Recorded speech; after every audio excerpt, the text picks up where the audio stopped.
আবির ভাইয়া, আমার মধ্যে কিসের কমতি আছে? তুমি কেন আমাকে ভালোবাসতে পারবে না? তোমার মধ্যে কোনো কিছুরই কমতি নেই তৃষা, কিন্তু আমাদের সম্পর্কটাই ওই রকম। তুমি আমার বন্ধুর ছোট বোন। বন্ধুর ছোট হলে কি হয়েছে? আপনার ছোট বোন তো হই না।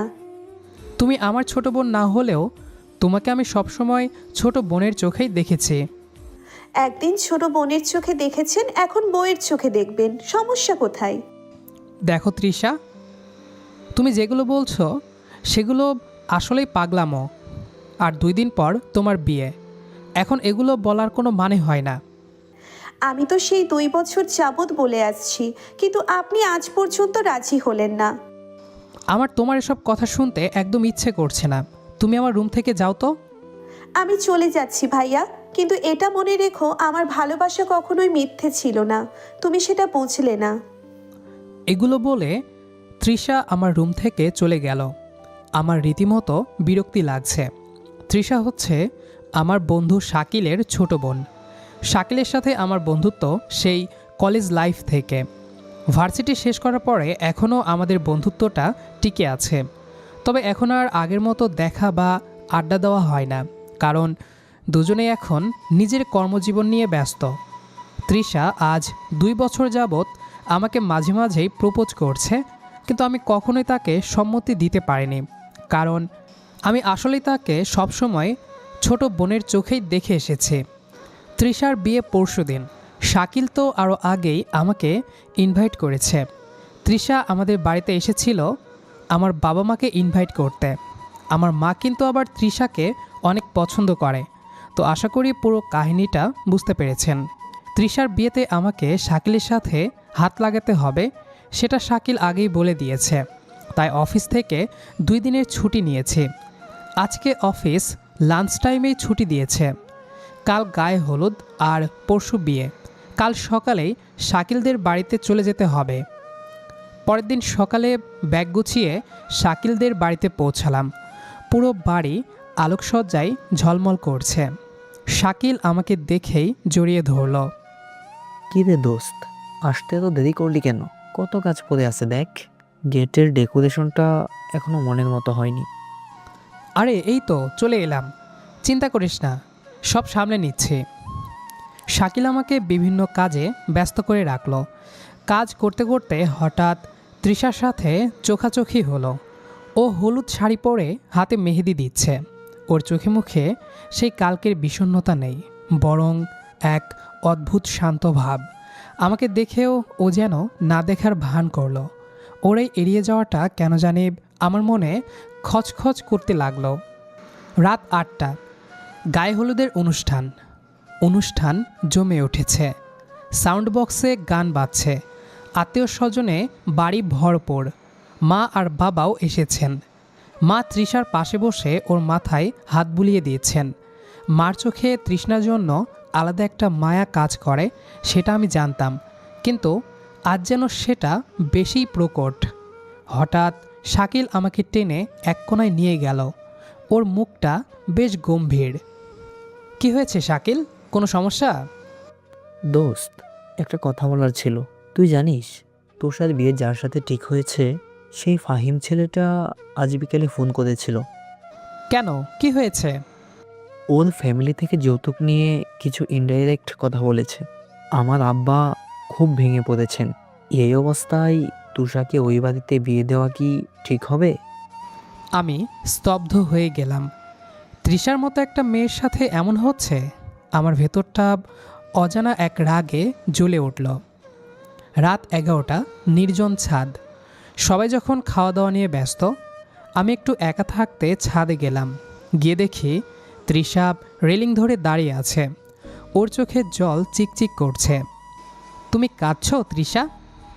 তৃষা চমকে পেছনে তাকালো। চোখের পানি মুছে ধরা গলায় বলল, তাতে আপনার কি ভাইয়া? আপনার তো বিরক্ত লাগার কথা। আপনার আপদ বিদায় হচ্ছে, খুশি হওয়ার কথা না? শাকিলের কাছে সব শুনলাম। ফাহিম ছেলেটা ভালো না, এই বিয়েটা ভেঙে দেওয়া উচিত। ভেঙে দিলে কি হবে? সমাজ শাকিল ভাইয়ার দিকে আঙুল তুলবে, বাবার সম্মান যাবে। তার চেয়ে বরং আমি ওই নরকেই যাই। আপনি তো আর আমাকে উদ্ধার করতে আসবেন না, তাই না? তৃষার কথাগুলো তীরের মতো আমার বুকে বিঁধল। ওর চোখে যে গভীর আকুতি তা আমি আজ আর উপেক্ষা করতে পারছি না। এতদিন যেটাকে ছোট বোন বলে আড়াল করতে চেয়েছি, আজ কেন জানি সেই দেওয়ালটা ভেঙে চুরমার হয়ে যাচ্ছে। তৃষা, যদি আমি বলি এই বিয়েটা হবে না, মানে? আমি শাকিলের সাথে কথা বলবো। যদি ও রাজি থাকে তবে কাল বর আসবে না, কাল ওই প্যান্ডেলে অন্য কেউ বসবে। তৃষা চোখ বড় বড় করে আমার দিকে তাকিয়ে রইল। ওর বিশ্বাস হচ্ছে না আমি কি বলছি। আপনি কি দয়া করছেন আমাকে? না তৃষা, এটা দয়া না। হয়তো এতদিন বন্ধুত্বের খাতিরে নিজের মনের অনুভূতিগুলো চাপা দিয়ে রেখেছিলাম, কিন্তু আজ তোকে অন্য কারো হাতে তুলে দিতে গিয়ে বুঝেছি আমি তোকে হারাতে চাই না। তৃষা ডুকরে কেঁদে উঠে আমার বুকে মুখ লুকালো। আমি শাকিলকে সব সত্যি বলার সিদ্ধান্ত নিলাম, কিন্তু শাকিল কি তার প্রিয় বন্ধুর এমন প্রস্তাব মেনে নেবে, নাকি আমাদের বহু বছরের বন্ধুত্বে ফাটল ধরবে? বিয়ের দিন সকাল, সারা বাড়িতে সানাইয়ের সুর বাজছে, গেটে রান্নার তোড়জোড়। আমি কেবল ঘুম থেকে উঠেছি এমন সময় লক্ষ্য করলাম ঘরের এক কোণে লাল শাড়ি পরে তৃষা বসে আছে। ওর চোখ দুটো কান্নায় ফুলে গেছে। আমাকে তাকাতে দেখে ও ছুটে এসে আমার হাত দুটো চেপে ধরল। আবির ভাইয়া, আমি এই বিয়েটা করতে পারবো না। আপনি প্লিজ কিছু একটা করুন। আমি শুধু আপনাকে ভালোবাসি। আপনি কি একবারও আমার কথা ভাববেন না? তৃষার এই আকুতি আজ কেন জানি অসহ্য লাগছে আমার। কাল রাতেও ওকে বুঝিয়েছি, কিন্তু ও যেন কিছুতেই বুঝতে চাইছে না। আমি বিরক্তি নিয়ে হাত ছাড়িয়ে নিলাম। তৃষা, তুমি পাগল হয়ে গেছো? আজ তোমার বিয়ে, সারা বাড়ি মেহমানে ভর্তি। শাকিল বাইরে উদয়াস্ত খাটছে শুধু তোমার খুশির জন্য, আর তুমি এখনও এই পাগলামি করছো?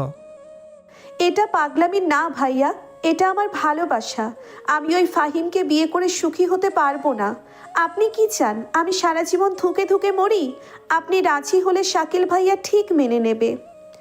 না তৃষা, শাকিল মেনে নিলেও আমি মেনে নিতে পারবো না। আমি তোমাকে সবসময় শাকিলের ছোট বোনের চোখেই দেখেছি। আর যদি আমি তোমাকে বিয়ের প্রস্তাব দিই তবে শাকিলের চোখে চোখ রাখার ক্ষমতা আমার থাকবে না। ও আমাকে বন্ধু হিসেবে বিশ্বাস করে ওর বাড়িতে আশ্রয় দিয়েছে, আর আমি সেই বিশ্বাসের সুযোগ নেব? বিশ্বাস আর ভালোবাসার মধ্যে আপনি শুধু বিশ্বাসটাকেই বড় করে দেখলেন। আমার মনের কোনো দাম নেই আপনার কাছে? দেখো তৃষা, ভালোবাসা মানেই সব কিছু পাওয়া নয়, সম্পর্কের একটা মর্যাদা থাকে। তুমি এখন যা করছো সেটা সির্ফ আবেগ। কয়েক বছর পর দেখবে সব ঠিক হয়ে গেছে। প্লিজ তৃষা, নিজের জেদের জন্য তোমার বাবার সম্মান আর শাকিলের মাথা নিচু করো না। তৃষা পাথরের মতো দাঁড়িয়ে রইল। ওর চোখের জল যেন থামছেই না। আমার খুব কষ্ট হচ্ছে ওর জন্যে, কিন্তু আমি জানি আজ যদি আমি দুর্বল হয়ে পড়ি তবে অনেকগুলো মানুষের জীবন আর সম্মান তছনছ হয়ে যাবে। তৃষা, তুমি এখন আমার রুম থেকে যাও। তোমার সাজগোজ বাকি আছে। কাল থেকে তুমি অন্যজনের স্ত্রী, এই সত্যটা মেনে নাও। আর কোনোদিন আমার সামনে এসে ভালোবাসার কথা বলবে না। যাও এখান থেকে। তৃষা আমার দিকে শেষবারের মতো এক পলক তাকালো। সেই চোখে অভিযোগ ছিল, অভিমান ছিল। ও আর একটা শব্দ না বলে ধীর পায়ে রুম থেকে বেরিয়ে গেল।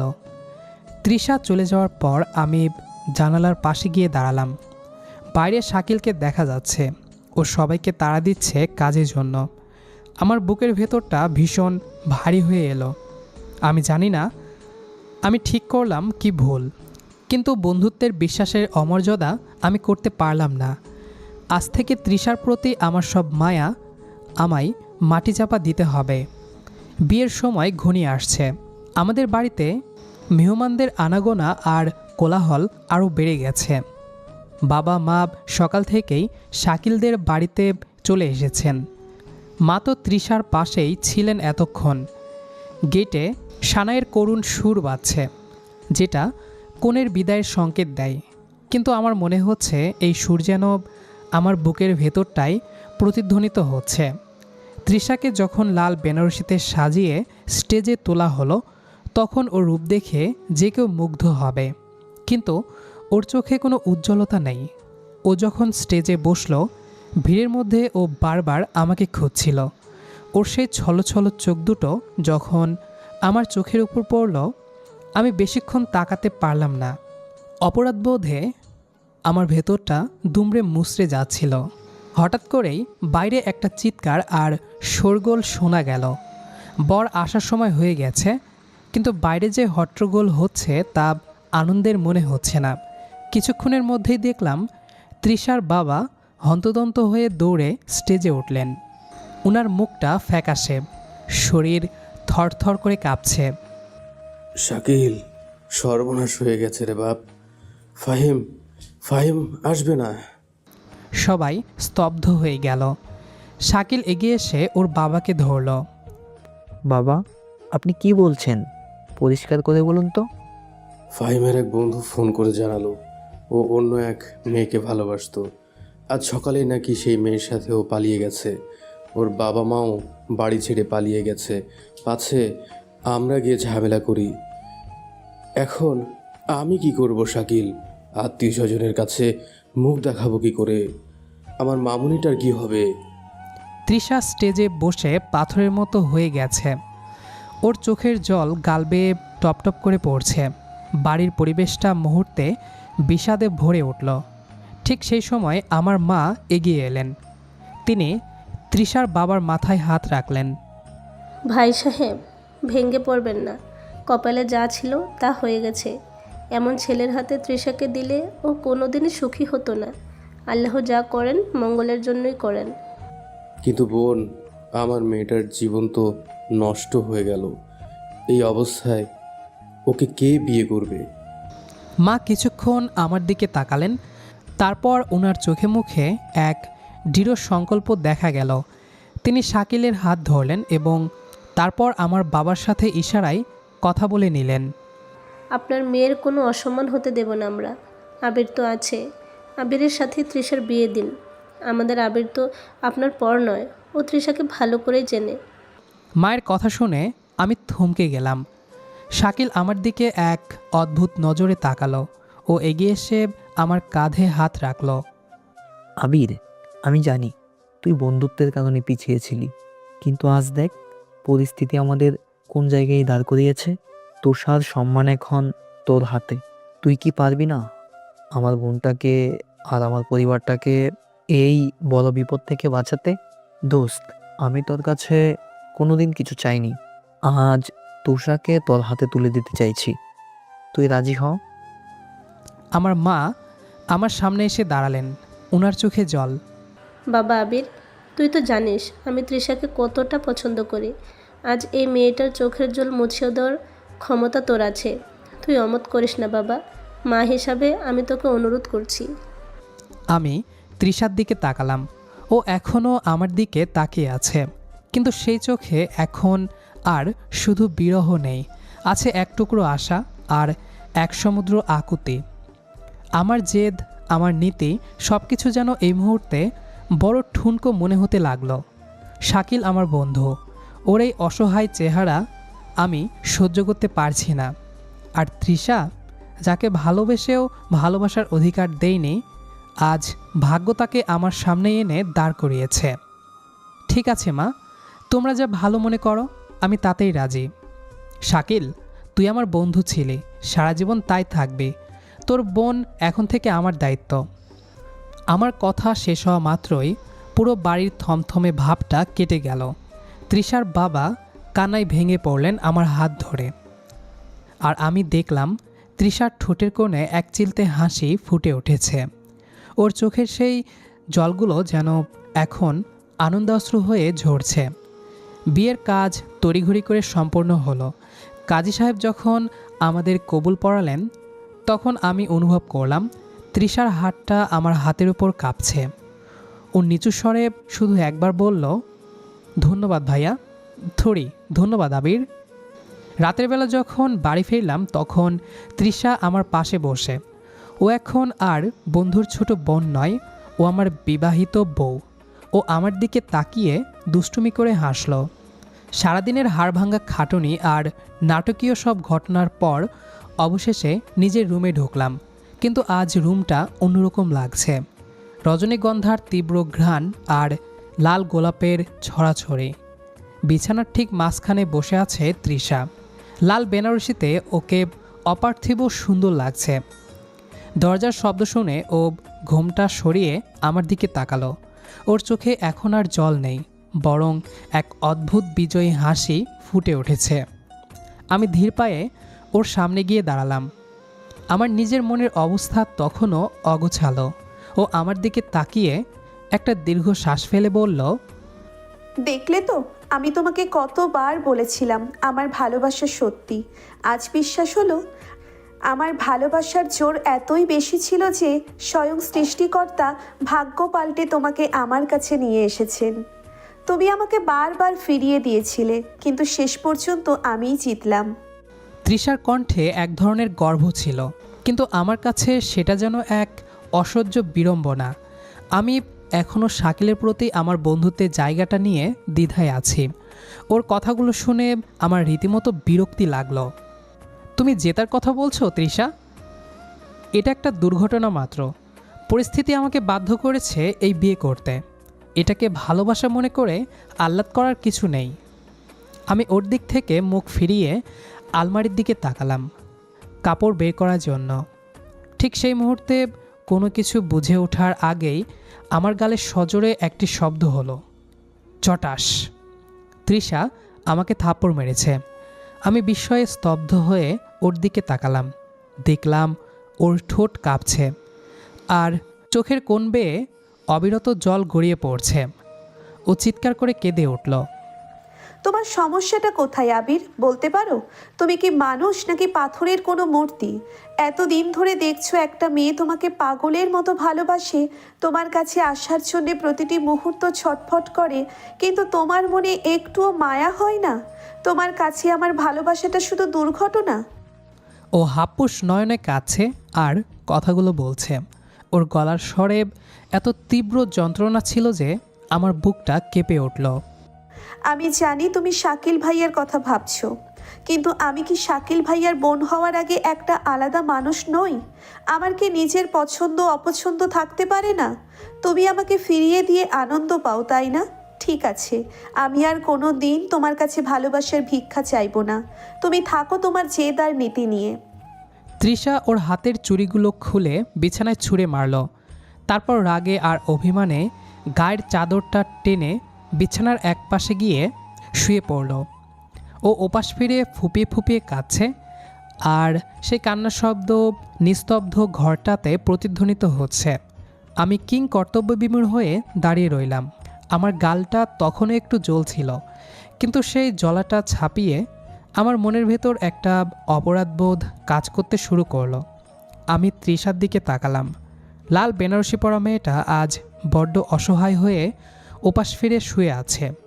আমি কি সত্যিই বেশি করে ফেলেছি? যে মেয়েটা নিজের আত্মসম্মান বিসর্জন দিয়ে আমাকে 2 বছর ধরে ভালোবেসে এসেছে, তাকে কি এভাবে অপমান করা ঠিক হলো? শাকিলের সাথে বন্ধুত্বের দোহাই দিয়ে আমি আসলে নিজের মনটাকেও ধোঁকা দিচ্ছিলাম। তৃষার ওই থাপ্পড়টা যেন আমার ঘুমন্ত বিবেককে জাগিয়ে দিল। ও আমাকে ভালোবাসে বলেই তো আজ বিয়ে ভেঙে যাওয়ার পরেও ভেঙে পড়েনি এবং আমাকে পেয়ে নতুন স্বপ্ন দেখছিল। আর আমি সেই স্বপ্নটাকে মুহূর্তেই চুরমার করে দিলাম। ওর মতো এত খাঁটি ভালোবাসা কয়জন পায়?